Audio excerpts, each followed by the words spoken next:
Yay.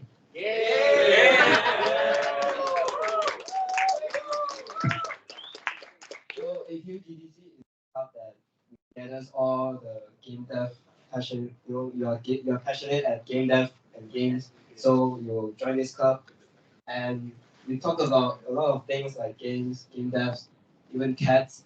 So feel free to join us, huh?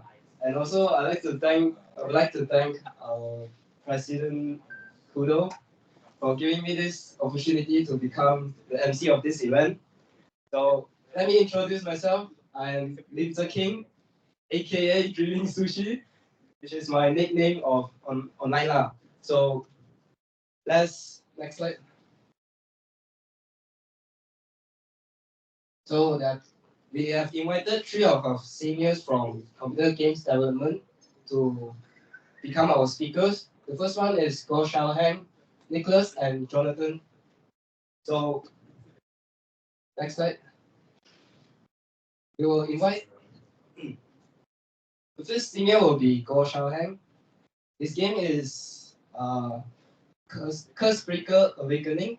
The game is in a 3D world and it features fast-paced combat with a lot of mechanics. I heard that there's also procedurally generated level, and he also won the best FYP in CGD course this year, right?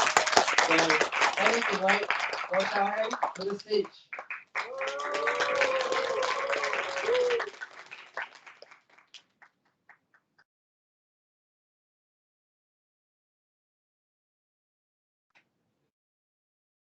Right, thanks Sushi for having me. Greetings everyone. You guys had dinner already? No one? Yes. Oh, nice. I haven't. Hope you're hungry for some juicy GDC talk. Right, in this talk, I'm going to just have three chapters about my FYP. The first one is going to be a short introduction of my own FYP.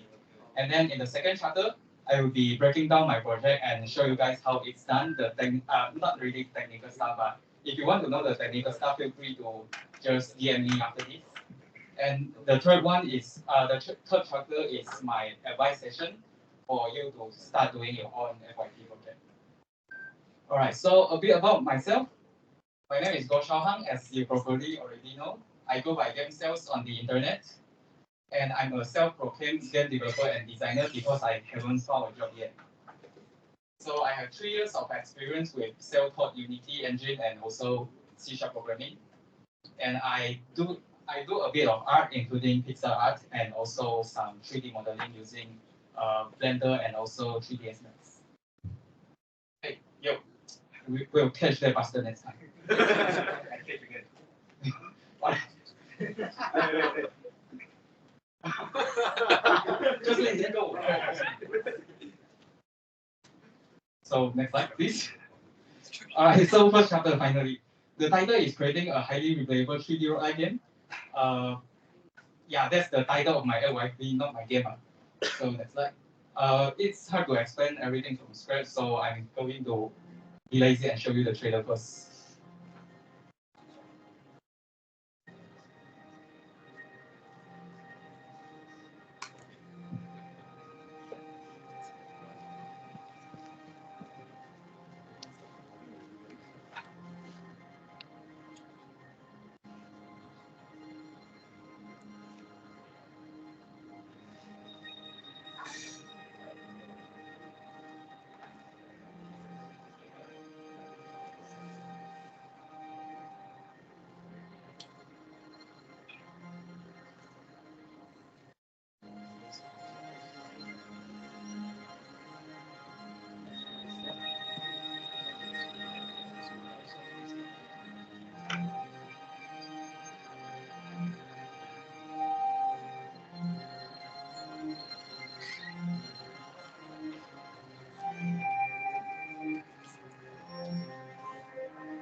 That's actually more.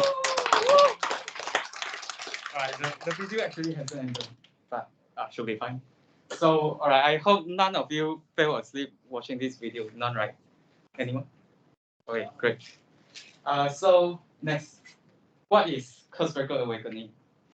Is your game not dummy? Or I mean, obviously it's my game, but what I mean is what makes this project special? Why did I choose to make such a game for my FYP? So next slide. Next slide, please.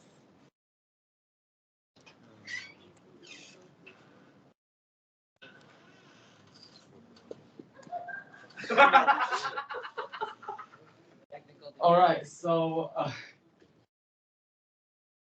yeah, here's the design pillars of the game. I'm a fan of games like Ghost Runner, which are movement-based games. You can run around, parkour, and do all that stuff. So yeah, I wanted to make a movement-based game with hack and slash mechanics. And I also like roguelikes, like what's some popular roguelikes? Hades, maybe you have heard of it. Yeah, something like that. So for roguelikes, obviously I have to have some kind of randomly generated levels. So I wrote my own level generation algorithm for this game. And then there's also, as I said, a lot of movement options, which I will cover about later. And the environment also plays a very big part in the gameplay of my project.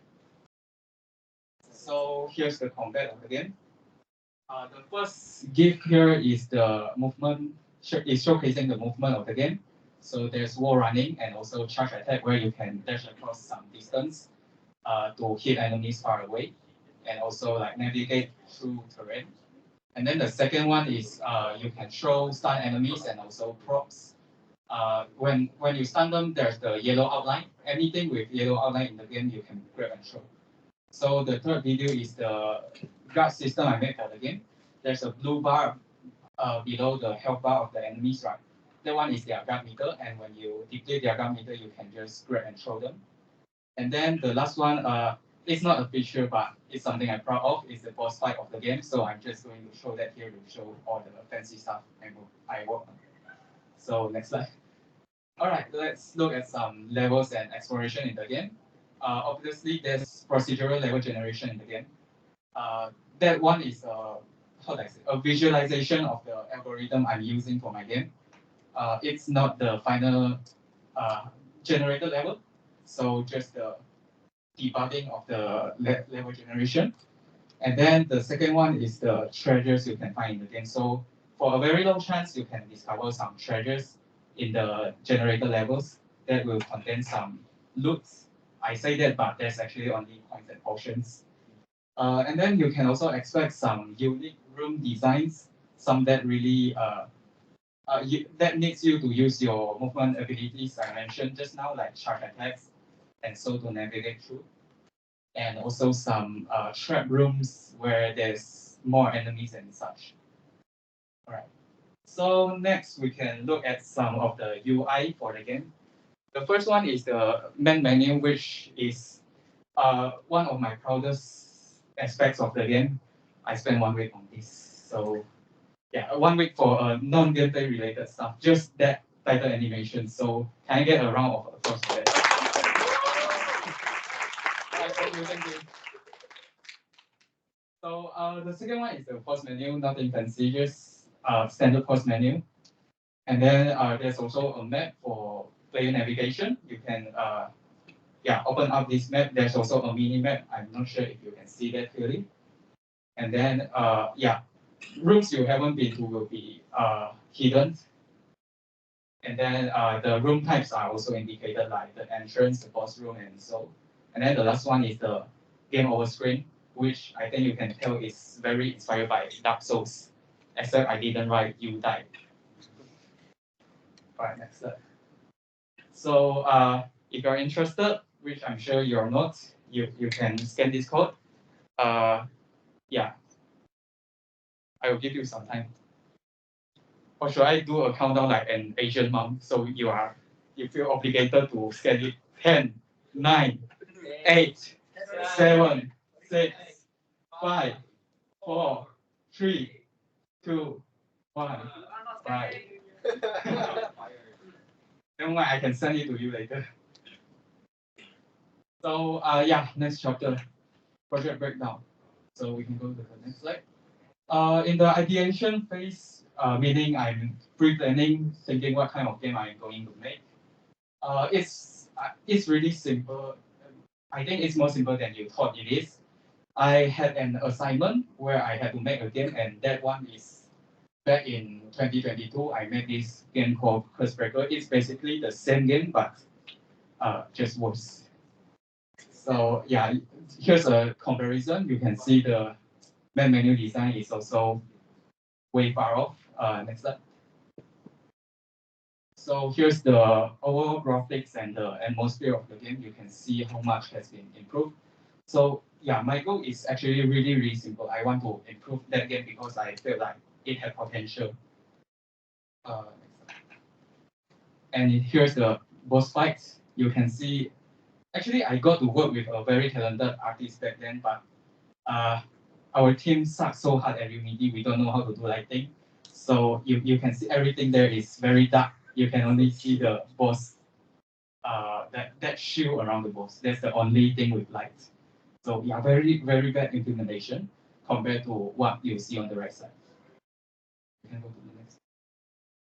So here are my objectives, my own objectives, not the one I'm writing for documentation and submitting. That would be bad. So I want to develop a full-fledged game demo, meaning not a throwaway thing.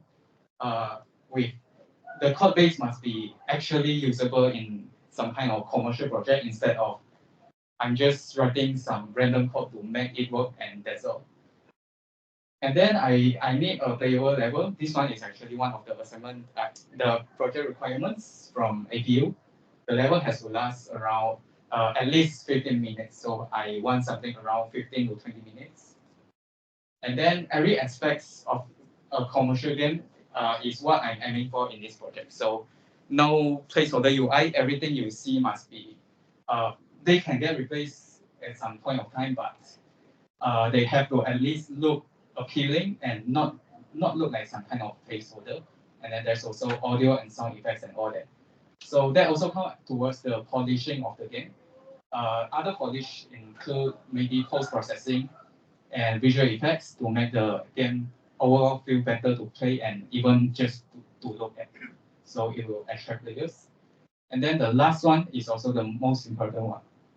You have to make your game fun. That's the most important thing if you are a game dev.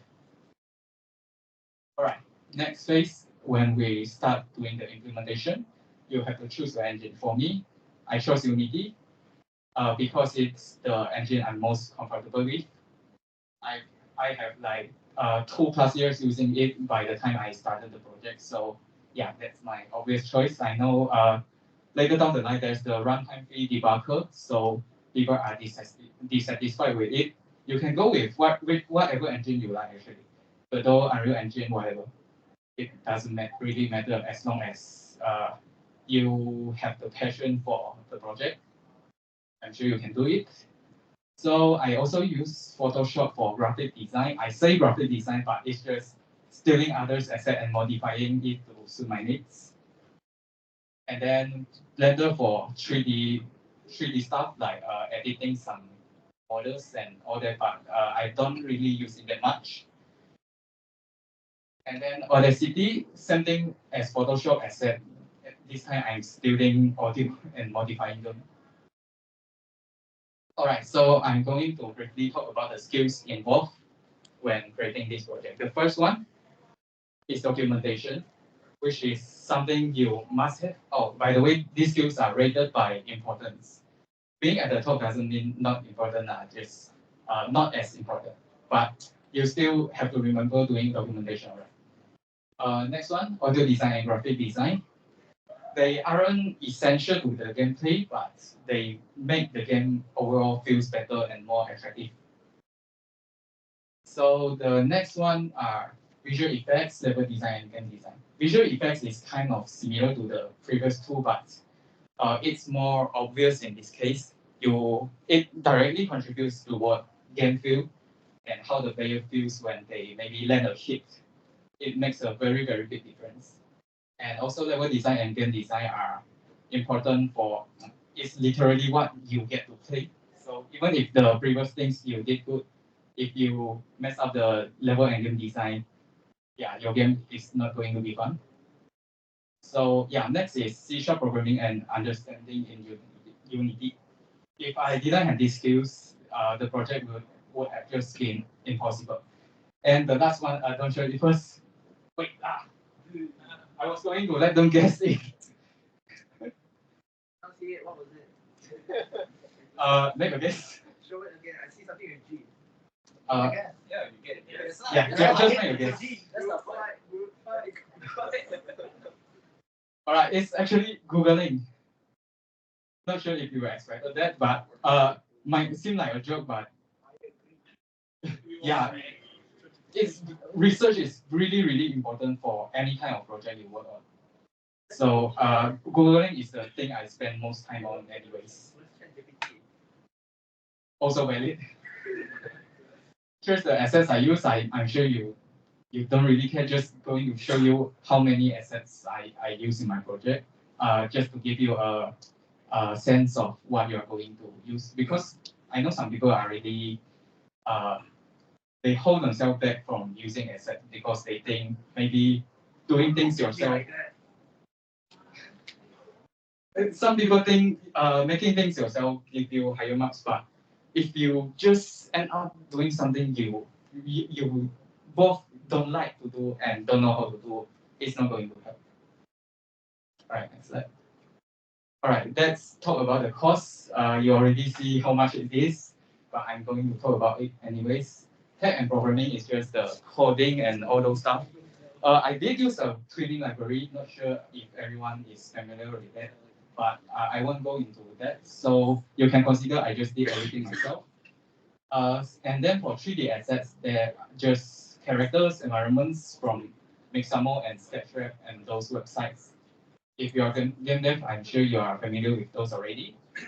But yeah, those are all free assets. And then for 2D assets, there's GUI, which means user interfaces, and also textures such as texture for 3D models and also for visual effects. Yeah.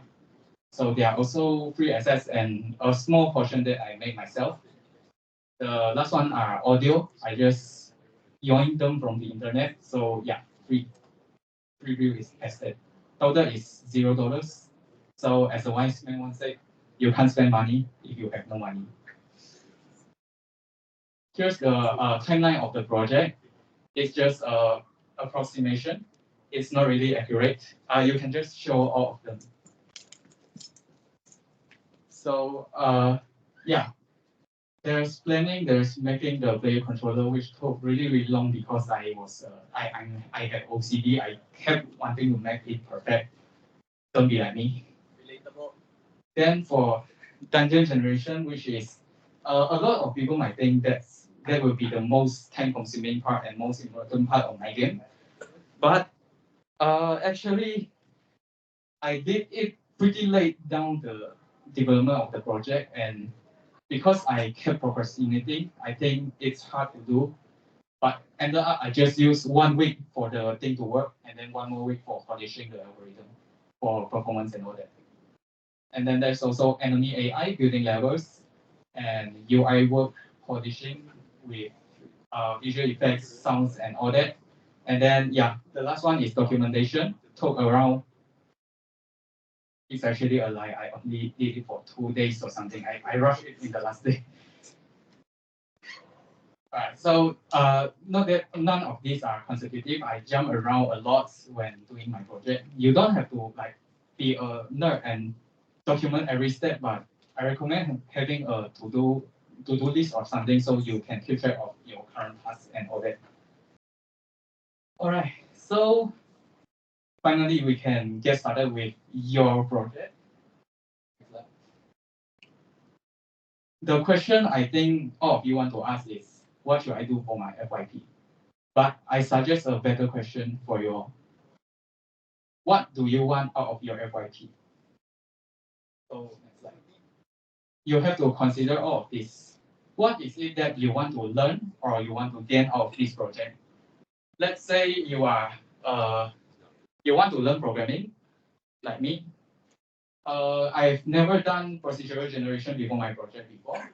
So this gave me an opportunity to look into that. I actually had no confidence in being able to finish it, but yeah, here we are. And then maybe you're an artist, so you will feel obligated to start learning how to do some proper art, learn the proper workflow, and all that. And then what are the abilities you want to demonstrate? Which are the abilities you already have in you? Let's say you are good with programming already, so you definitely want to try to show that to your supervisor and to everyone, which will help a lot later down the line when you are looking for jobs and yeah, all that. And then the third one is more philosophical, but it's the story you want to tell with your own project. For me, I feel like the old project I mentioned, the old assignment, the original game, Curse Breaker, I feel like there's a lot of potential inside of it that I haven't discovered. So that's what motivated me to do it this way, and I added some kind of lore and story behind the project to make it like a whole new thing in itself. So all right, so your step one should be to choose your class, kind of like a game, right? So let's say you're a programmer, you want to focus on innovating in terms of the technical side of how you do things. For me, that's the procedural generation. So maybe you want to try to make some kind of AI learning kind of thing. That's not, even if it's not very innovative, at least you're trying something, you're stepping into uncharted territory for yourself, which I think is what matters the most. And if you are an artist, you want to focus on the visuals of the game. The game can be really, really simple. You can just make a HoloLens clone, but in your own art style. That will give you high enough grades, I believe. And then if you are a designer, you want to, it's similar to the programmer, except it's not the technical side of things, but the way you present the same kind of things that everyone sees in the market. Maybe add a twist to some roguelike games, like how Vampire Survivors, right? They add a survival kind of twist to make the roguelike game a new genre. So I'm not going to talk about this too much. It's just game engine choices. You can even use frameworks if you want. Just know that you can choose anything you want based on your needs and requirements. So even if you are not doing a game, especially if maybe you are an artist, I think that shouldn't be a problem. But do consult your supervisor. I am not being held responsible here. Alright, things to avoid when doing your FYP. I think that's the title. So do not overscope your project already. Uh, don't make the next Elden Ring and don't make an MMORPG for your FYP. It's not going to work, and you are just wasting your own time. Next slide. And also analysis paralysis, which happened a lot to me because I always get stuck in the very, very little things, like something as simple as the title screen I mentioned. I stuck on there for one whole week. Like, should I go maybe instead of scaling it, I should go from small to big and then review it left to right. Stupid, right? I didn't realize how stupid it was, which I think will happen if you are in that case. So yeah, the next one is actually the legal rights of the assets you use. I want to talk a bit about that. You have to properly check your license. Sounds obvious, right? But a lot of people just go on Sketchfab, grab a model, and then use it. But most of the time, there's actually some kind of constraints in websites like that you have to read properly. And also AI. Next slide, please. I actually use a lot of AI assets in my game. The entire cutscene sequence is made using the images is made using AI. Which I consulted my supervisor. He said it's okay, but yeah, consult your supervisor. I have to say that again before you decide anything. So here's an extra advice. You can be clever with your assets. Can any one of you discover if there's any similarities between these four pictures? Anyone? Yeah, didn't realize people can find it so fast. So for the particles, right, you can see here's the revealing particles, and then I also enlarge it and use it as another circular shining particles here. And then there's the map indicator of which room you are in, and even a crosshair. I just stack two of those textures on each other, the red one in the bottom and the white one at the top, to create this little crosshair. Right. So yeah, be prepared for bugs. I never thought I could make a meme out of my game, but here we are. Literal bug squashing. All right, so last but not least, do your documentation. Don't be like me. Don't do it last 2 days, okay? Just do it over the process of your development of your FYP instead of just rushing it at the last few days. All right, before we go, there's some resources I want to share with you. For people who want to learn programming, you can check out this YouTube channel called Baden. He's literally my lifesaver. If it were not for him, I wouldn't be who I am now. And then for character modeling, you can check out this channel called Brand Stops for sculpting game characters. And then there's also this game design channel called GMDK, which is more popular. I believe a lot of you already heard about it. And then next slide. About assets, yeah, find your 2D assets on H2IO. I don't think 2D assets from anywhere else is good enough, actually. And then 3D assets can be Asset Store. There's a publisher called Kenny who makes great 3D assets, and also Sketchfab. So for plugins, there's Do Twin, which I use a lot, and Audin Inspector. Audin Inspector is actually paid. I'm not using it for my final project, but you might want to check it out. All right, so here's my last piece of advice. You cannot be the best no matter what.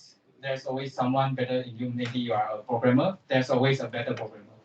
You cannot be like the top programmer in the world.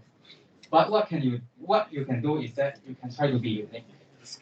For me, that is writing my own generation algorithm. I'm not the best at it, but it's my own thing. It's what made me who I am. So yeah. Thanks everyone for listening.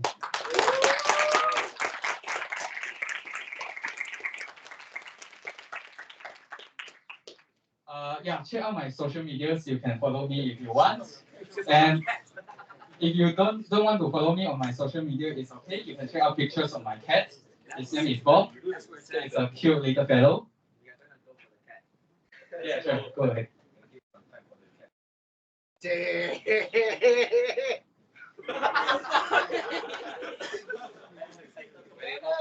Good job.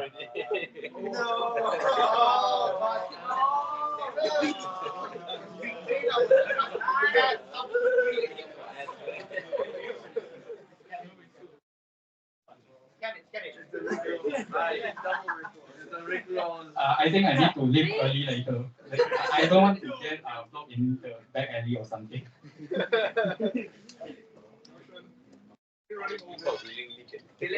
Running over?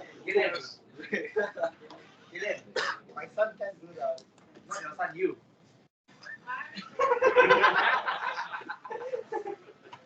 All right. So, any questions?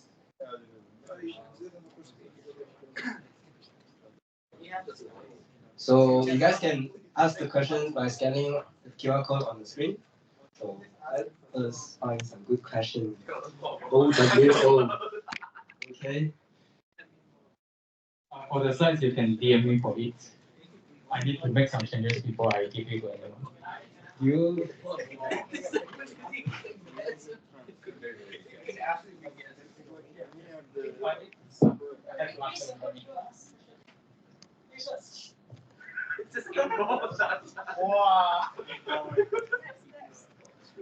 Sorry, I lost that up. But so hello. I'm also doing a project right now, and also I'm in a contest right now.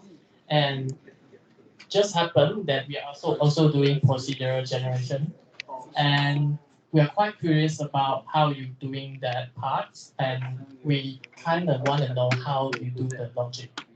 Yeah, You can go more technical about it, and that would be helpful. Thank you.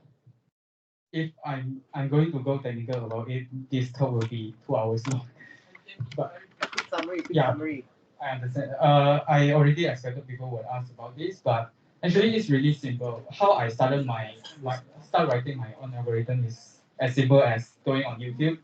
I read like 100 essays and also watch 50 YouTube videos, but I still don't know how to do it. But in the end, I just found one tutorial by Silver Levy, I think the name was. You can check that out. And it's not a very complex or very usable way of doing it, but I just settled down and copy her code. And then I discovered, hey, it's actually very easy to start from a base and then change it to suit your needs from there. So after 1 week of development, I actually managed to make it my own code and then with the features that I want. The tutorial itself only covers some very step-by-step basic stuff, but if you can understand the logic behind it, should be easy for you to adapt for your own needs.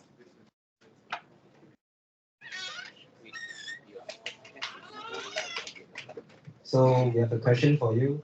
How can you be so motivated in your FIT? I'm not.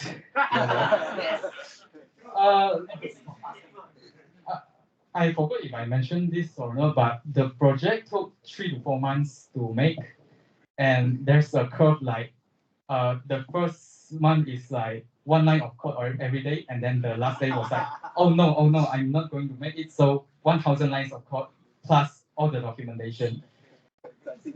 So the best motivation is literally stress. When the deadline is near, you will be motivated. But if you really need extra motivation, which you absolutely need to make a bigger project, you can try maybe looking up to some other game devs you really like. For me, I mentioned the YouTube channel called Baden, right? There was a time where I just do programming every day with his code along tutorial. I don't even want to make the kind of game he's making. He's making a 2D platformer, but the whole thing is very fun to code along with. It's really motivating to see things you do starting to take shape, and there's someone to do it with you, so you won't just mess up and have to do it all over again. even if that happens, you get to do it with them. So yeah, do it with someone else. It can be maybe a YouTuber or your friends. That way you can get more motivated. So, can you talk more about your current generation? Uh, technical side or non-technical? Technical? Okay, it uses some algorithm called depth search algorithm, and then it just walks through a grid like in a random setting kind of shape. Uh, let's be a bit more serious.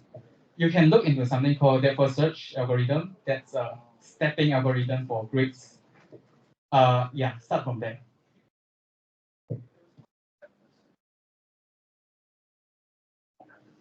Can you repeat what's called again? Depth first search. You can just type DFS algorithm. DFS. Wait, is this for the dungeon generation? Yeah. Is it similar to Walkman's algorithm? So you can use cellular if it's more aligned to your needs, but for me, I want room-based generation, meaning the rooms for my game is actually prefabs. I want to use prefabs for my game, so cellular automata is definitely not an option for me. If you don't know what that is, it's just like spreading pixels and then generating your stuff on those pixels. That's a really bad definition, but you get the idea. It is like spraying and then putting stuff on It is wherever you say. procedurally randomly generated, that's what you're trying to say, yeah? Yeah. Yeah. So yeah, depends on what kind of generation you want actually. For me, it's room based, so I have a grid, and then I use the DFS algorithm to step through the grid to create rooms and also connections. Then I just place the prefabs there. It's that simple. Thank you for the answer. It's really helpful. So the next question we see very good here is, does your FYP have sustainable development goal, and how would you have approached FYP with this constraint in mind? Actually, it wasn't a requirement in our batch to have SDG, but I know for later batches you have to have it. But if you are forced to do it, I think how would I have is that yeah, still stick to what you want to make. Okay, don't make your game around one SDG. It's not worth it. Then try to twist it to fit the SDG is what I would do. Not to say I encourage it, but it's how I would go about it. So another question for you: did you use anything that you mentioned, like left mesh and state machine? Yes, both of them. I actually think I shouldn't have just used pure net mesh for my enemy AIs because sometimes they just do something really, really stupid. Like you show them on a wall, right?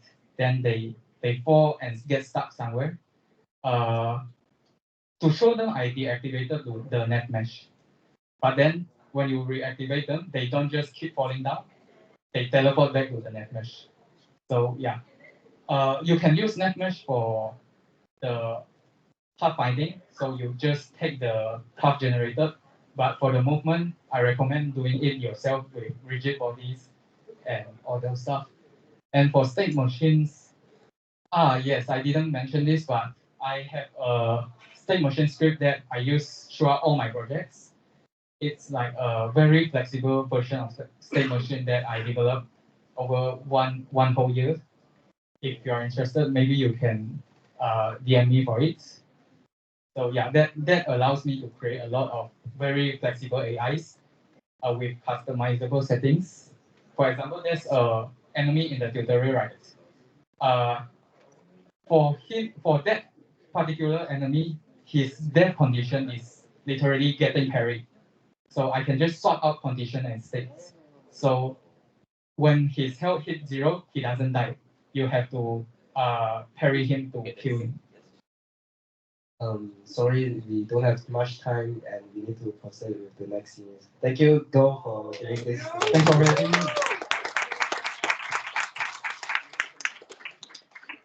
I guess if there's more questions, you guys can contact him on Instagram or whatever. Yes. All of us are required to do it solo.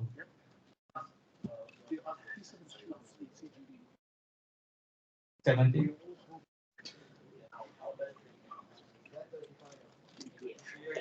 Yeah, I'm happy for you guys. Being able to do in group is really, really helpful.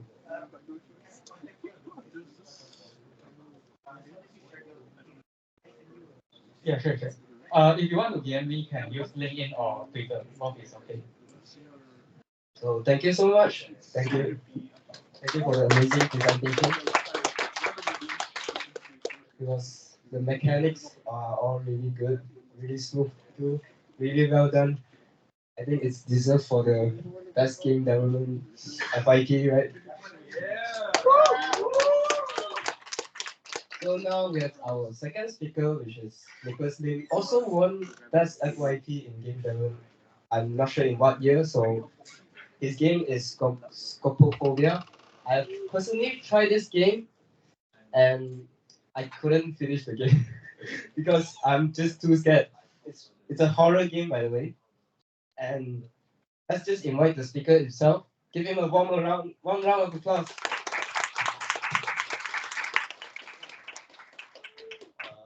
Good evening, guys. So my name is Nicholas, and I'm currently waiting for my graduation still. And also, what I do for my what I'm doing right now is actually I'm trying to learn more stuff about Unity, and I try to learn more on 3D modeling because I want to be a game designer next time. And how do you say it? Because I'm not really good at game programming. I'm more onto like a game design, and I'm more interested into like the art side of it. So let's show you the short and simple trailer for my game, which gives a brief overview of the game.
All right. So as you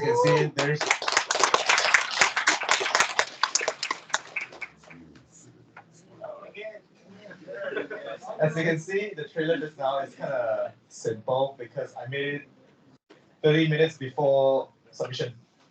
So don't be like me, don't procrastinate. Amazing trailer. All right, so this is the title for my FYP, which is called Scopophobia. And is anyone a fan of horror game here? Yeah. Yeah. Oh, that's a lot of you. Sometimes I'm actually scared.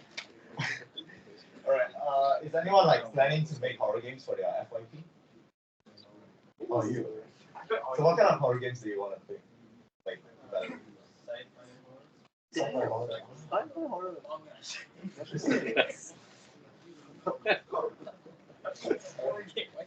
So,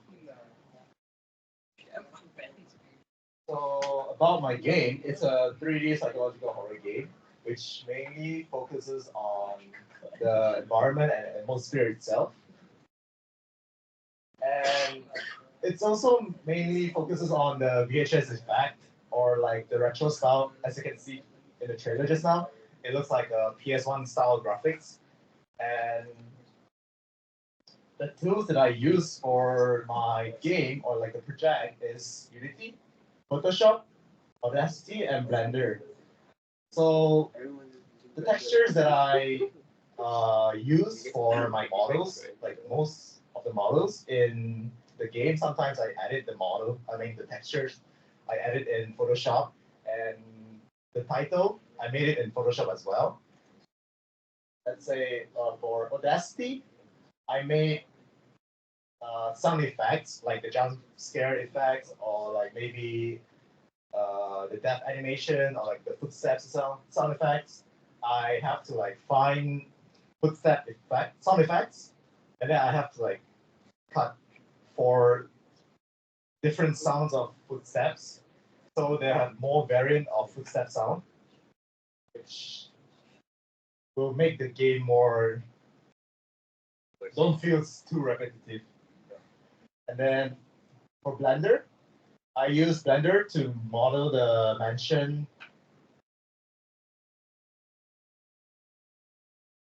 No, go ahead. Turn off the picture.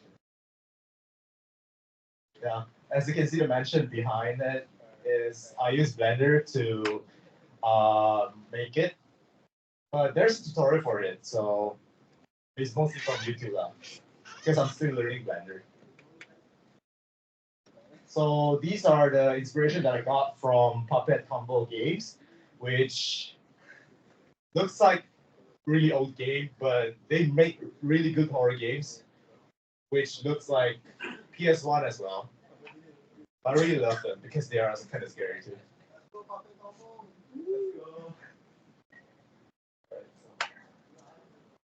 So I'll show you the brief story of my game project.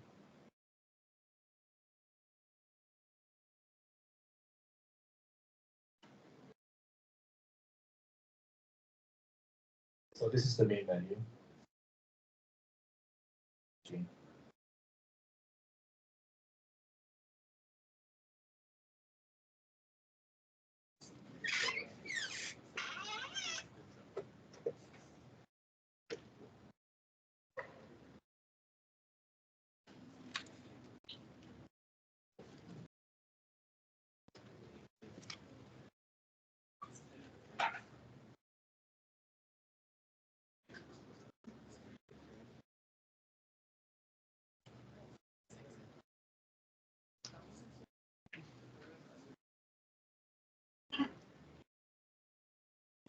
Sorry if the volume is kind of soft.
Yeah, that's the initial story. I mean, the introduction.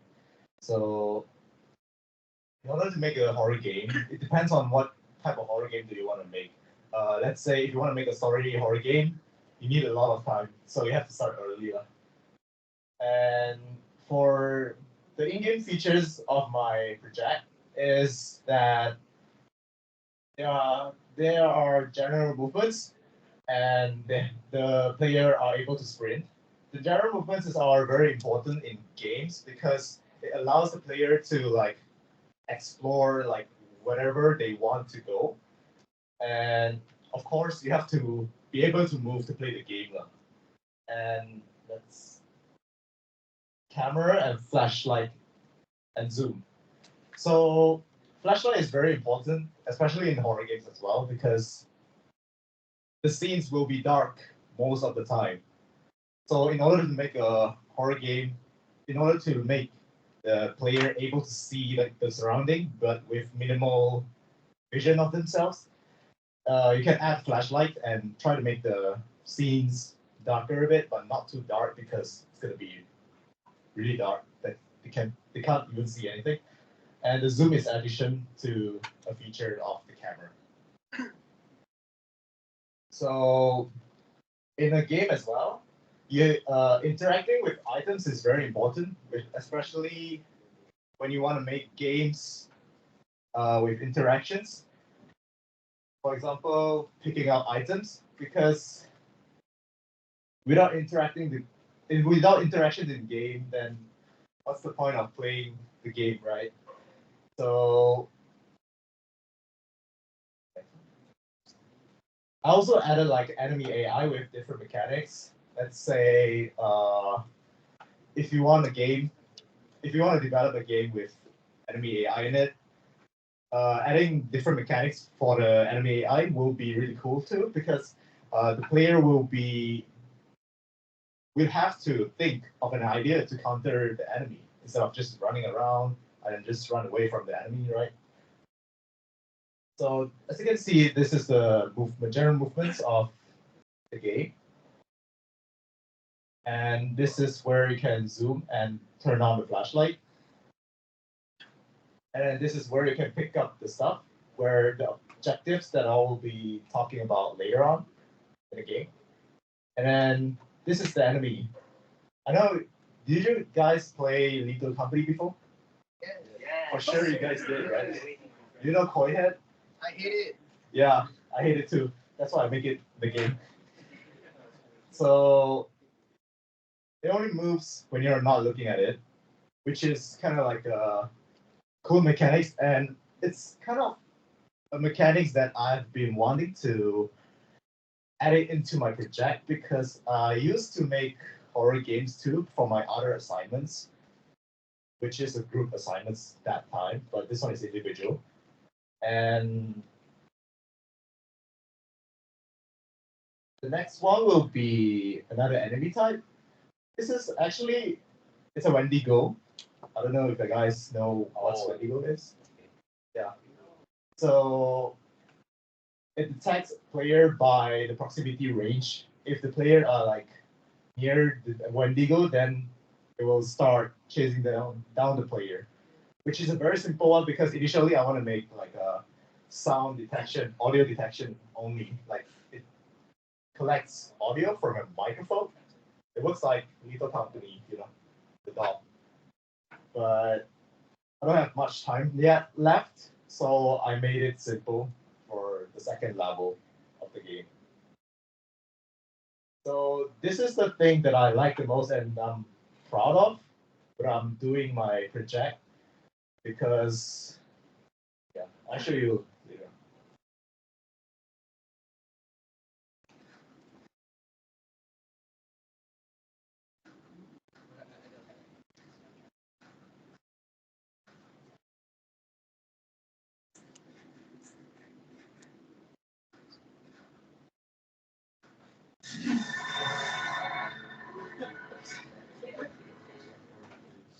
It's a jump scare, but like sometimes it works on people, sometimes it doesn't. The reason why I put the jump scare there in the first level is because many people thought that the first level is always safe, and the atmosphere itself kind of builds up the tension of the horror to the people. And when they let their guard down, then the jump scare will work at the most, the most efficient one. So as for the objectives of our game, the player will have to explore and look around for clues, because objectives are really important in a game as well, right? So to progress the level. Yeah, and then the next one will be reverse the ritual by offering all the pages back to the book. It's like a spoiler for the game, but this one is the main objective of the game, because the player wanna like see what's going on in the place, and they found out like the ritual stuff is going on around, and yeah. Also, just survive and escape the place as usual, as like a normal horror game. Because I want to make it simple, but I mean, I want to make it more complicated, but I don't have much time left, so I made it a little bit more simple. I was gonna make like a story type of horror game, like more on storytelling, but it takes a lot of time. So the challenges faced. My brain is really small. I can't really code. And then because I'm more onto like designing careers, but like side. Yeah. And then this project is kind of rushed. It's just kind of rushed because it is made under like 1 to 2 months. And then I also have too many ideas which I have no time to implement into the game. Because like let's say I want to implement like blinking effect to the statue, like it works on the statue, so the player won't be able to look at the enemy for too long. Which like you can't really cheese the statue. SCP. Yeah, like that. So what you should do for your FYP is start early.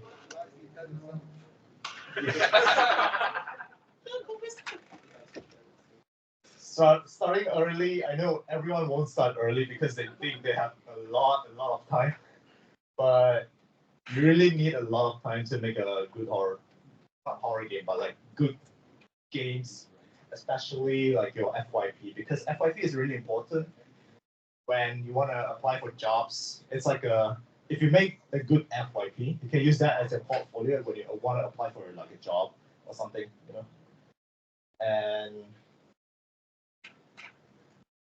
plan your FYP ahead. So when you want to start your FYP, you have to plan it. You have to like write, let's say, maybe you can take like a week or something, like right now. Are you guys like doing FYP right now, or? Next year. Okay. Good luck. Yeah.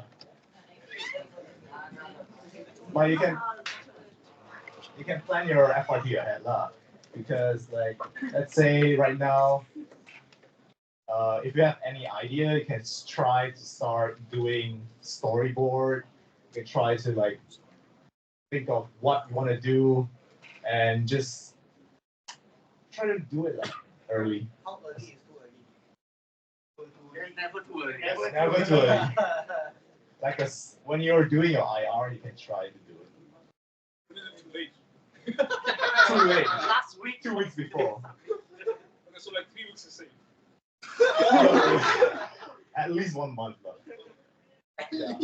Because I have at least 2 months actually. Because I have a friend.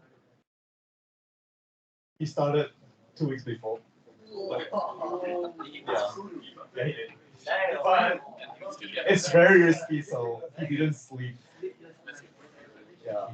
So feel free to find references or like use assets that you can find on the internet, especially for your game. If you want to make some games that looks very similar to other games, it doesn't matter. You just change a little bit and then try to make your own style a bit.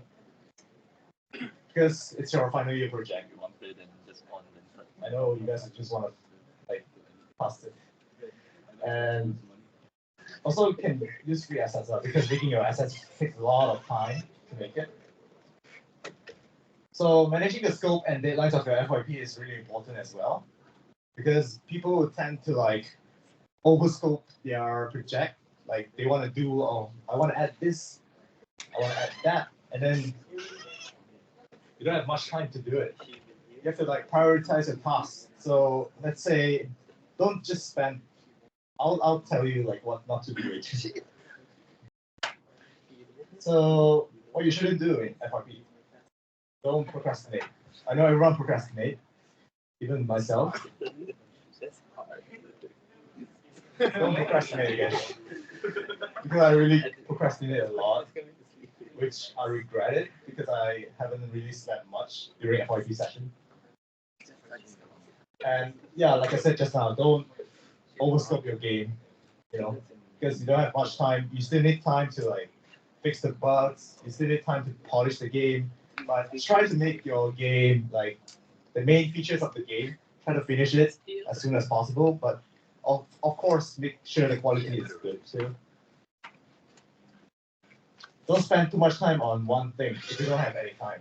So because let's say you want to like make this AI, you want to make it like, oh, I want to make it really good, but you have other things to do too. Like you have to polish the game, like I said just now. You have to fix bugs. You have to make menu, and you have to make a trailer. You have to make documentation. I mean, you have to write documentation, and you have a lot of things to do, especially for our batch because we are individual. So the phases for when you're doing your FYP. Phase 1 is actually pre-planning, where you just plan your stuff first before you start. Like I said just now, storyboard, or you can say like share ideas with a friend, like ask your friends to give any ideas so that you guys can discuss like what to develop in the game, what to implement into the game. And the phase 2 is implementation phase, where you start implementing your ideas into the game, where also you have to choose your tools.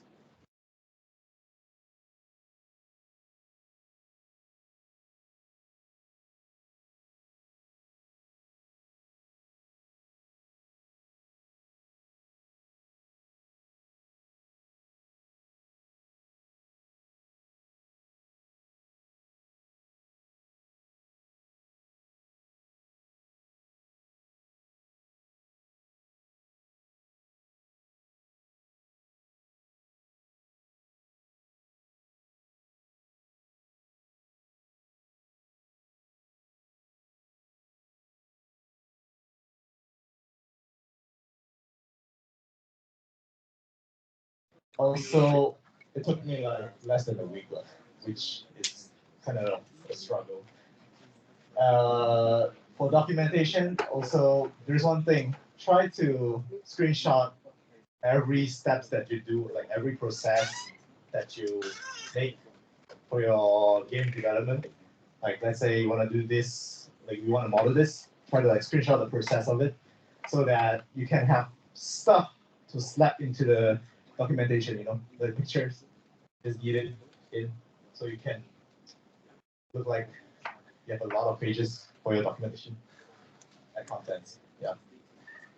So that's all for my part.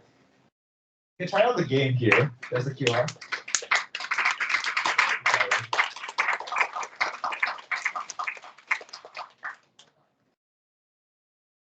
I have a question regarding your sound design. From the trailer you played, it seemed really exceptional. How long did it take for you to get that down? You mean like the sound effects for Yeah, the like soundtrack? yeah, it gets the atmosphere really spooky. So was that something you just stumbled across, or did that take a lot of effort to perfect? Yeah, for the soundtracks, it's actually downloaded. It's actually by Ovani Sounds, which you can check him out from Humble Bundle, or they have their own website, but they make really good sound effects. I mean soundtracks.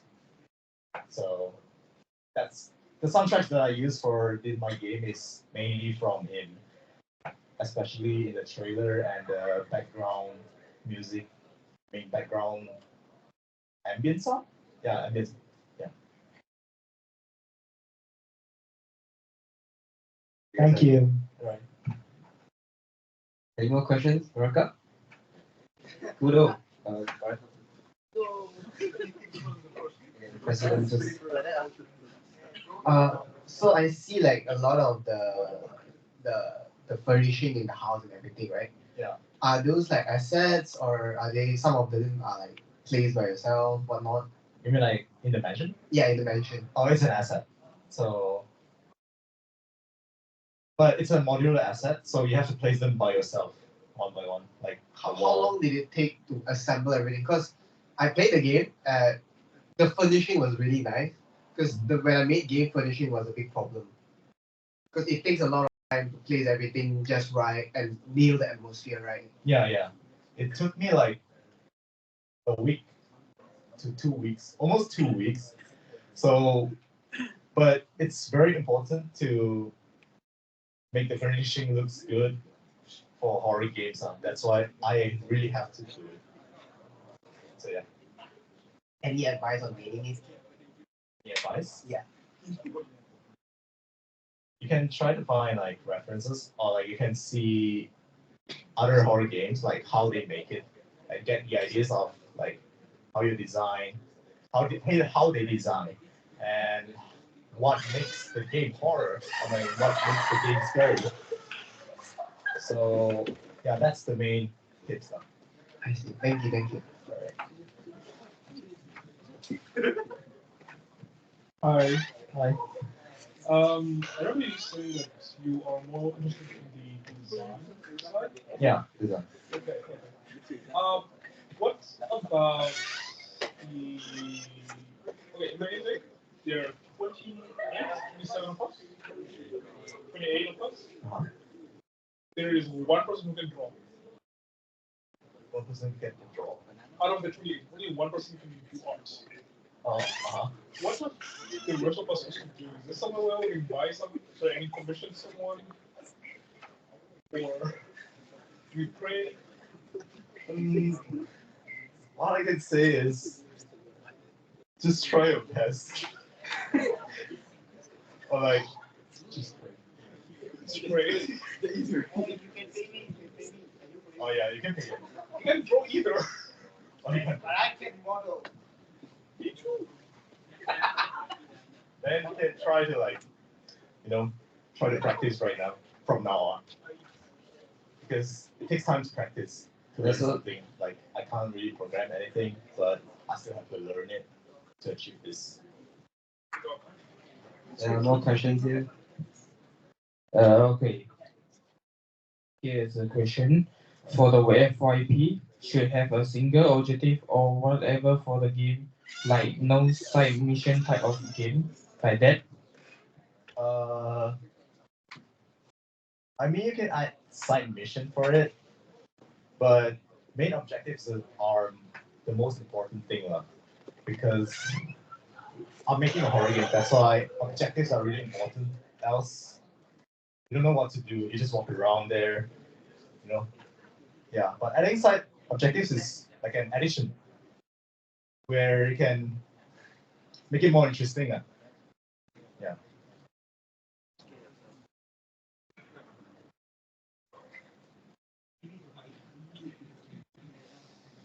Hello again. I have a question regarding the Wendigo character. Was that something you modeled yourself, or was that a free asset? It's a free asset, but the animation for the walking and the idle animation is actually animated in Unity itself. Using the Unity inbuilt animator. The Unity animation thing. I have another follow-up question. When you're making a horror game, right? What's your thought process when you're creating the object of horror? Like in this case, the weeping angel and the Wendigo. Yeah. Was it just that it fits the environment, or?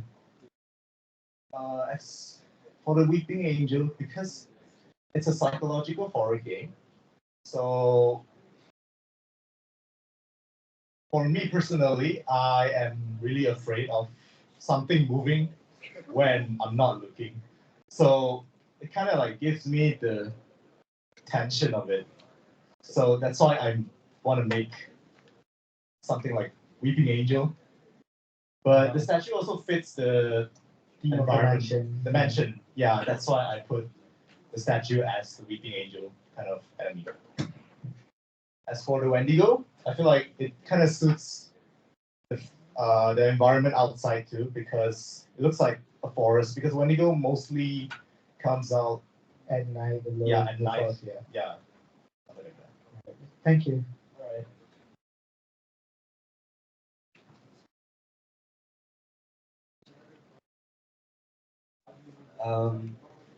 I have a question from here. So, despite making a horror game, do you think it's even more difficult to make an emotional game? Emotional game. I feel like making how emotional. Is it like sad game or something? Like a sad story game? Mixed. For me, I think it's kind of like the same, just different, genre. But since I'm making a psychological horror game, I have to like make the player feel very tense at some time. But making an emotional game, I feel like if the scene is emotional enough, or like the story is good enough, it will be possible. But it's, of course, making games are difficult. You just have to like nail it at some time. So, last question, who wants to ask? Hello. Hello. Very nice game. Big fan of your aesthetics and all that. And I'm actually quite new to the course. I'm actually just starting my first semester. Yeah. But I'm actually quite interested in the polishing aspect of the game. Because even when I play other games that are like made by big companies and all that, I always experience a lot of bugs and all that. So I was wondering, like, how do you like play test your own game, make sure that the bugs are all gone, and like, how are you sure that there's not more bugs lying around that you haven't found yourself? Um, Actually, that's why user acceptance testing comes here. That's why you need a lot of time. You need to finish your game earlier so that you can send out to people and test it. So if they uncover any bugs, you can just they will tell you lah. Like, and sometimes, especially when making fixing a bug. I've been testing a lot for my game. That's why I've been playing like what at least 100 times. I finished the game like at least 50 times to check if there are any bugs left. But of course there are like some minor bugs. Let's say uh, the death animation could be played twice if the player get killed before the killing animation ends. So that's one of the bugs, but it's not too game breaking. Also, I don't have much time left, but other than that, there's a bug which is the player could jump onto something and then the enemy won't get him. For fixing the bug, I disabled jumping. which is kind of smart, right? It's a feature. And then, yeah, that's how I polish it. I try to optimize the game. Okay. And that will be the final question. Thank you. So, if you have more questions, you can contact him. So, Yeah. thank you for Thank you. thank you for presenting. How do we contact him? Contact information, You can ask him directly. Okay. phone number after the meeting. So thank you, Jonathan, for giving this really amazing speech. A lot of good advice. So please remember to start your project early and do not procrastinate. Yeah. So the third speakers we have is Jonathan Low Choon Sun. It's a game about feeding the baby in a card game. So let's invite him to the stage. Thank you, thank you. Hello, guys. I'm not typically a very old senior now because I just graduated last year. Okay. I will try my best not to waste your guys' time, so I will just keep my game and I'll go straight into what not to do with FYP because you guys all here should know what I call when you guys come here. The objective is to not to feel this what I call this cost, right? And yeah, can go to the next slide. Okay, this is the table of content. Just change look lah. Okay, okay. I also briefly explain what my game is. My FYP is a 2D card games, actions, and also my target. Oh, okay. My goals is to promote parental love, but this goal is just to like set it to let your supervisor see only. I'm not sure why, but most of the supervisor out there, they love to see that your game has a goal. Okay, but it match it or not, then I think up to them to tell. So don't go too into your goals. Just focus on your gameplay can already. Huh?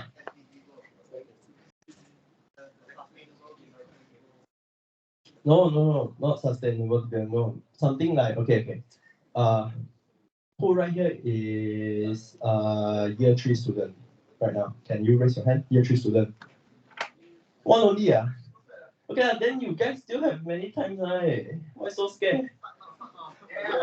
No need to start early one. No, okay. So I know many people will say start early so you can do better games, right? But if you like doesn't have many knowledge, many skills on developing game, even you start 2 years earlier, you still start one. Okay, so the important thing is that you need to learn how to use the game engines out there to create your own game. Okay. Okay, this is my FYP stage lah. I will just briefly go through what I have been through with my FYP. Okay, it's quite simple lah. Okay, the stage 1 and 2 I will just skip it and we will straight go into the stage 3 where we pre-planning kicks in. This will be happening on your year 3 first semester. Okay, because our FYP has been separated into semester 1 and semester 2.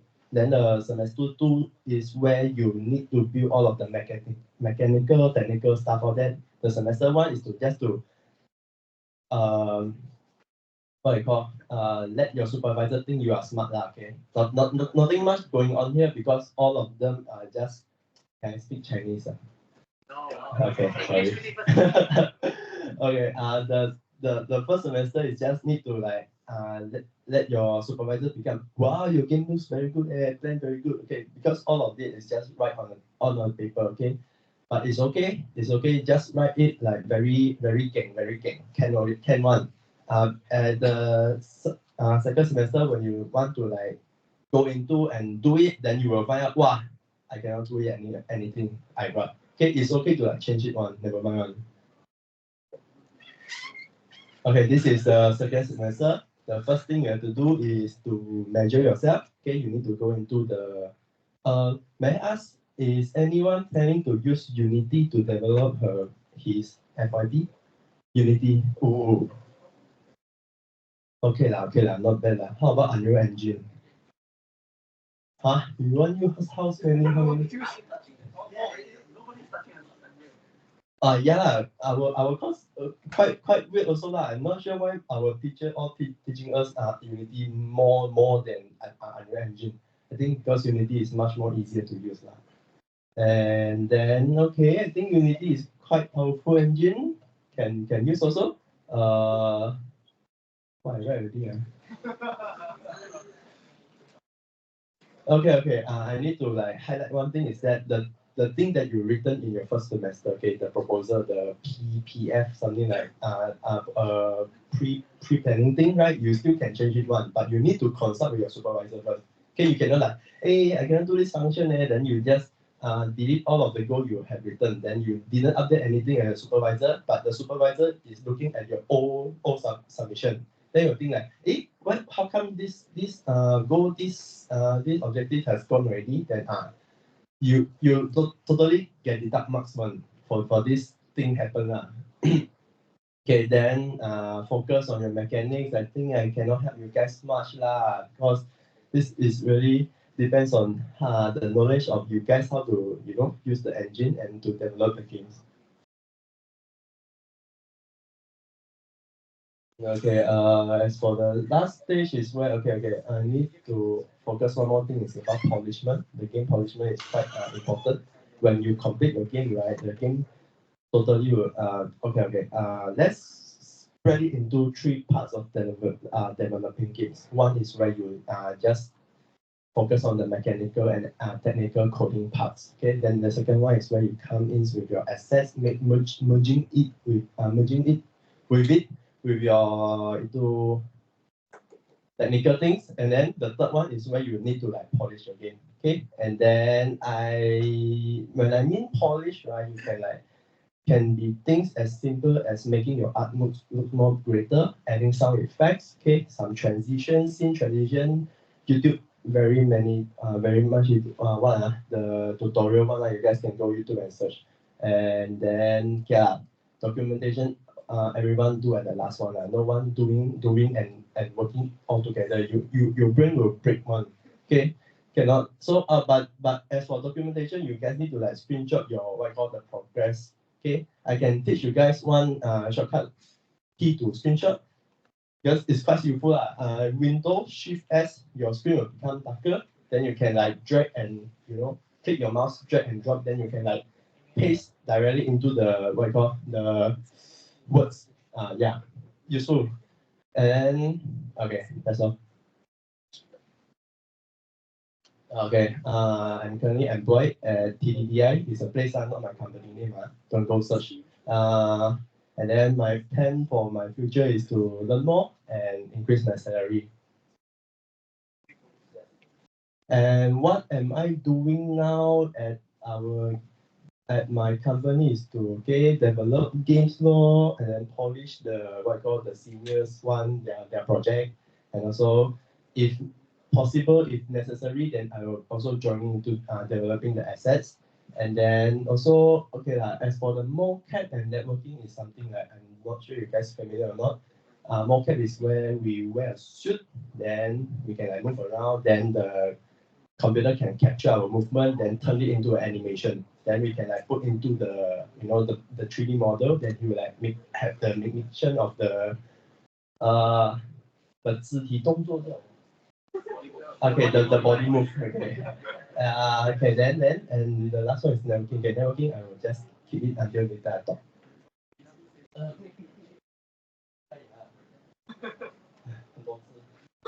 Okay. You guys haven't went through year 3, right? But in my opinion, when you guys entering year 3 Sem 2, you guys will have 2 courses that will be much more heavier. The first one is your FYP law, of course, and the second one is one course called 3D animation. What? Okay, that one, cannot lah. Okay, I'm not sure, but I'm not pro enough to do both. Do both. Mr. Lawyer. Should be him. No other people teaching modeling all that already. And then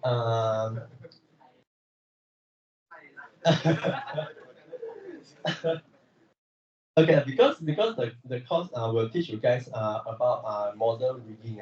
Rigging is where you need to insert bones into a skin, then you need to make an animation in a 3D environment. And I did quite susah lah for me lah.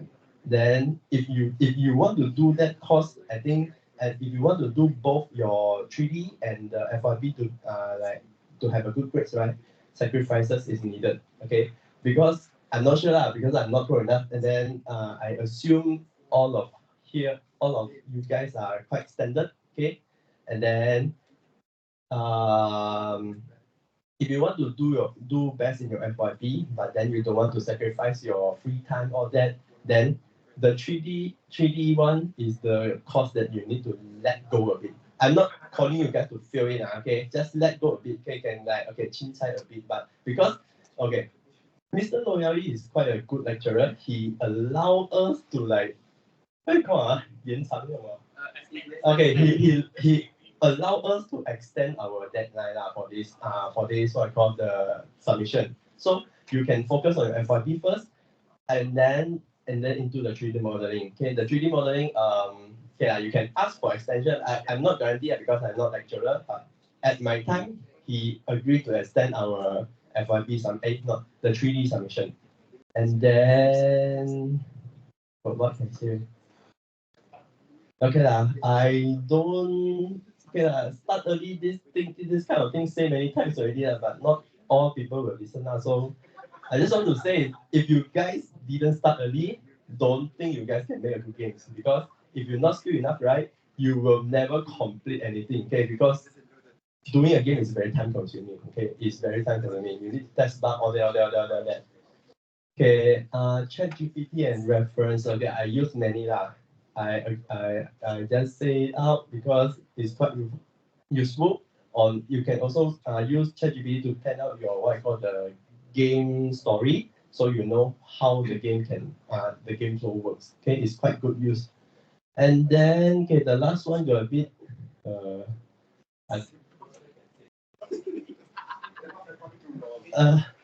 okay, you guys have to at your year 3 semester 1, you guys will have to choose your supervisor.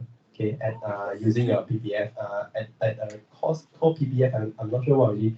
And then you guys will have to write down the 2 lecturers that you guys wanted to. Then of course if you have your favorite lecturer, then you put it at the first one because it's like the first one is your priority, then the assignment will be according to the person that you wrote. And then you should be writing down your favorite lecturer, your most closest lecturer to the first one, okay? Because they are the one to mark your FYP. They can fail you, they can also pass you. Okay, it's the same thing. So if you stick very close to them and then keep on updating them, even your project is very shit just like one of my colleagues. I don't think he deserves that much, but I haven't said who. Okay, and then he get quite good marks because of his relationship with the supervisor is a year. Okay. Next. Okay, this is industry part I think you guys are still all young. I just say only. Okay, for everything that you learn right now in university is quite simple and what I call surface only. Okay, because when you enter the industry, the what I call okay, the thing that the boss want you to do is mostly to be very expert, mostly like very high level one. Okay, and then I highly recommend you guys looking into how to make a multiplayer game. Okay, and but I'm not sure our courses, our syllabus got courses teaching us multiplayer game because got. Okay. If got, then can try to take it, and then because I want you, I focus on this thing because when I'm finding my jobs, right, most of the jobs wanted us to know how to develop multiplayer games. Okay, multiplayer games is trending already lah. No one doing single player game. I cannot say no one but most of the time should be multiplayer games. And then the thing that you learn right now, creating a single player game, and when you're touching multiplayer game, the concept is totally different. Okay, the thing that you learn right now is totally different, totally not the same. Okay, because you need to I'm not sure this term. Okay, for example, if we come into multiplayer games, right, we need to differentiate what code should be run on server side, what code should be run on client side. Okay, this is where things get very, very complicated. Okay, very, very. But if you got time, I don't think you guys got time. I got time also play game but if can you guys can like CC the multiplayer how to do online YouTube many tutorials one. Okay, think can next already. Okay. You guys read yourself. Yeah, okay.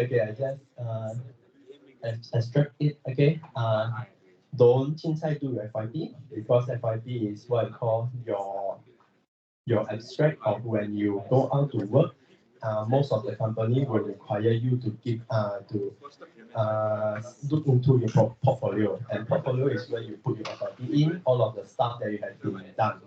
And if your portfolio like shit, then you expect nothing more lah, you know. And if your portfolio is good and pretty, then the boss of hire you, the chances will be much more higher. Okay, I think that's all, right? Oh, finally. Okay, bye bye. Did anyone have any questions?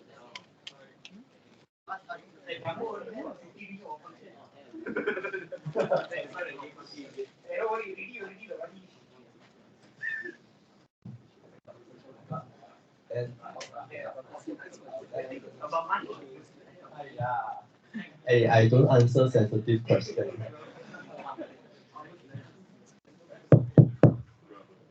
Alright, so I have for year 2 students, right, for CCD, we have to go out and find intern as well, right? So may I ask, how was your intern, sir? Okay, my intern company is located at Puchong called Shinobi Studio, and they are okay lah.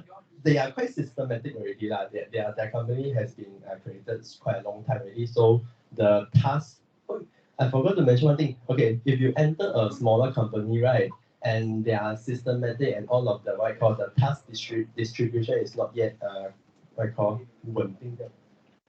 It's not yet stable, okay, then the chances that you go into as a junior developer, you will need to like complete multiple tasks, not only just develop games, not only just programming, you need to like touch something, assets, something like other than that lah. But if you go into a big company that is very stable already, then your job scope will be much more smaller until you only have to fix some bugs. In Shinobi, that is what I'm doing. I'm only fixing bugs, and I'm not quite sure this is a good or not because in terms of good, yeah, is a what I call a big company. But in terms of bad, is that I learn not much because the thing they give us to do is like smaller already. Okay, they don't even allow us to touch their back end because if we like act up their back end, the whole game will like gone. So this is one of the issues also lah.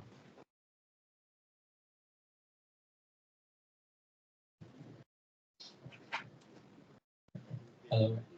So you mentioned something about like we have this heavy subject, so FYP and 3D modeling, right? For FYP, Yeah. is it like a subject itself where you have time to do your own FYP, or you have to find your own free time to do your FYP? Oh, okay. As for your year 3 Sem 2, right, your FYP should be only have 3 classes. You don't have to the classes stated there, but you only have 3 classes to meet up with the what I call the lecturer, and then you need to update him your what I call your information regarding of your FYP lah. Then and other than that, then you have no classes on FYP already. Oh, so macam MPU lah. Macam MPU lah. Okay. But then, so when you do meet up, do meetings, propose and all that, then the rest you just do your FYP in your free time. Is it? Okay. Year 3 Sem 2 should have 3 to 4 courses only, I think, much more lesser compared to the what I call previous one. So you can like, if you have free time, then complete other tasks also, so that you can much more focus on your FYP. Because why I'm asking this is because I want to know like, what's your workflow during year 3, like during Sem 1, what do you do for FYP? Sem 2, what do you do for FYP? Yeah. Sem 1, I didn't do anything for my FYP. Okay, I also procrastinate one. No one can start earlier one. Trust me lah. Okay, if you really like rajin enough, then you won't be here already because you have more knowledge already, ma.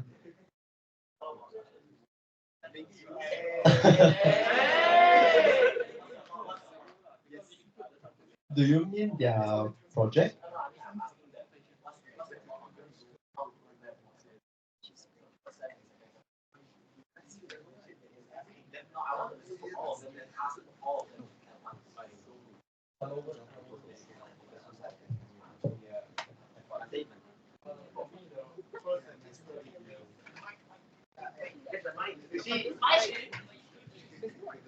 Okay, for first semester, right? For me, it's just planning a lot of things, writing some ideas down on a Word document and all that, and then yeah, you have to at least try to make a Unity project and those things. Try to get an idea of what you're doing during the first sem. You can just start the actual development as early as you can. That's even better. But for me, that's how I prepare. Then in the second semester, there will be a lot of the three classes he mentioned, right? Are briefings on what you need to submit, like what do you need to write in document, and also you need to make a poster, a video, and all that. So you want to like reserve some time for doing all those stuff, and also doing your FYP. So you have all your free time literally has to spend on FYP. Besides your hobbies are playing game, all that. Yeah, if you want a really, really good FYP, then sacrifice your time and your soul.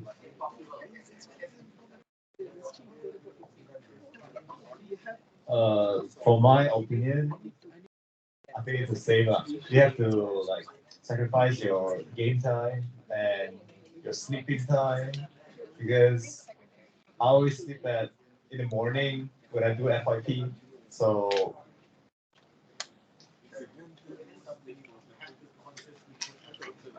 yeah, you have to like put a lot of effort onto your FYP.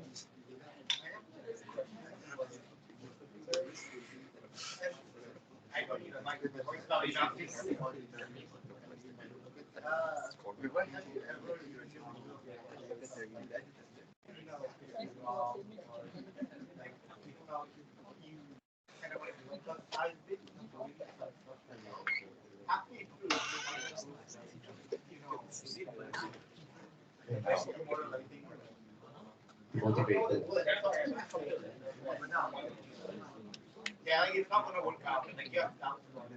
Yeah. For me, at some time, I'll feel really burned out, especially after I finish like let's say I want to design the mansion, right? But after I design a mansion, I feel like oh, I wanted to achieve this, but now what? So I feel kind of burned out, but with your friends, like I have my friends like supporting me, so that you have to fight that. But yeah, you can try to like, let's say, try to motivate yourself. Maybe if I've done a really good FYP, then it's gonna make me easier to get hired for like future jobs and something like because the actually for me the best because they announced like the best FYP has reward, right? And they, yeah, that's that's my motivation. That's what I'm trying. Yeah, it's a motivation which really helps you in putting more effort onto your FYP.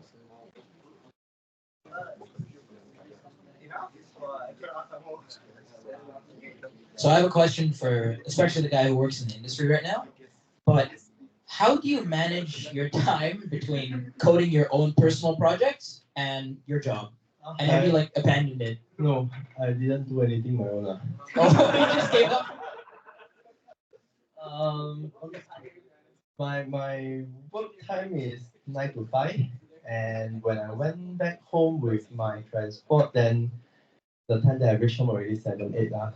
I think for right now I don't have time to do my own project, but I will like go look some tutorials on how to make a better game, something like that. Then just learn something. I didn't look into doing my own game stuff for right now.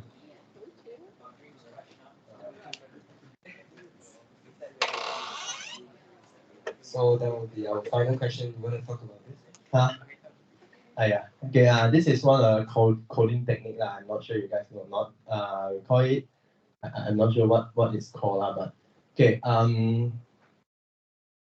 When you guys look into your technical part, right? You guys should have have a clear mind state of how the flow of the coding should be going.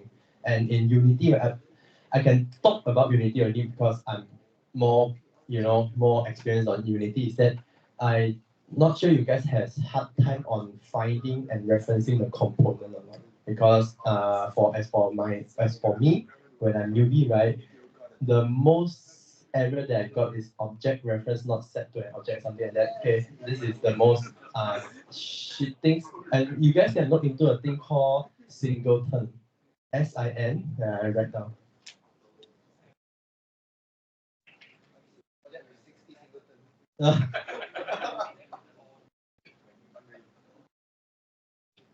Okay, this one for Unity only. Other than that, I'm not sure. Okay, singleton is something that the script only what I call static and also only have one in the scene. Okay, it cannot have multiple ones. I think you guys search it up. You guys should know how to create a script, turn it into a singleton. Then if you want to reference to it, it will be much more easier. Then if we have singleton, right, our thing will become much more. Okay, will be much more concentrated, something like your manager. Okay, my manager should be singleton. Okay, because I only have one manager in my game. I shouldn't have multiple managers because it will be like very susah, very too complicated. And then I do all of my calculation and my game in the game manager things. And then cards is where my cards, the script that attached to my cards. Then the player should be the one that can input into the movements into my cards. The movement function should be called by the player input. Okay, you need to make sure how the code running is logic. You have to think logically how the code run, and then you need to link it to our real life. Okay, so you can write a better code and also not can try to avoid spaghetti coding, because if you want to expand something, a code with spaghetti type will be much more a headache. Okay, I think that's all for the technical part. Okay, thank you, Jonathan, for. Thank you, Jonathan, for giving really good advice for our future. And I have a request for you guys. Please fill in the feedback form for me, because this is my first time hosting an event like this. So thank you so much. Scan the QR code.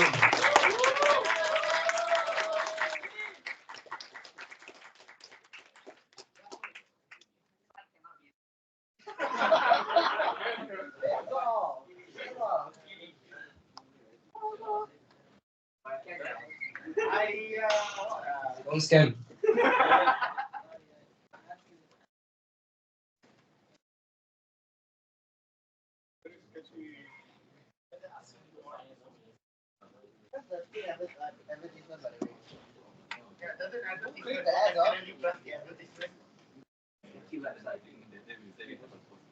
It's a Google form, guys. It's a Google form. If you don't see a Google form, you're on the wrong side.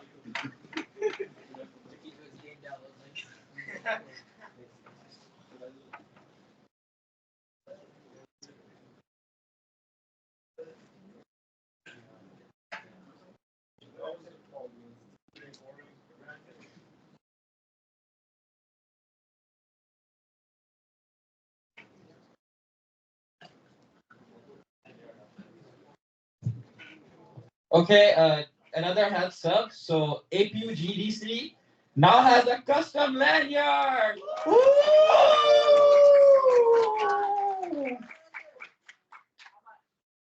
That's a mystery. I know. So you can buy this lanyard at the Red Week booth. That's on 7 to 9 days starting. And also the collection for those who pre-ordered their lanyards beforehand. So So this is our custom lanyard that was actually chosen from the competition that we did. That was the fan drawn competition and the artwork. So it's very much recommended that you buy it. I'll go through the list of who came, each one of you, and if you don't buy it, I'll come after you. So that's just a heads up. So please look through the APUGDC lanyard. That's a small plug. Thank you very much. Guys, bye. For real. So the last thing is follow APUGDC. We have more this kind of events in the future, so please do make sure to follow. You can type in APUGDC on your Instagram, or you can just scan the QR code. Yep, thank you.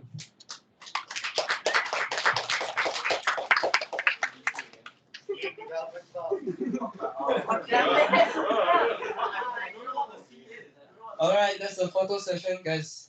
Come to the middle. Come to the middle. Don't leave. Don't leave yet. Everybody come at the middle row so we can take a photo from here. So what preferably if you guys can go sit in the front.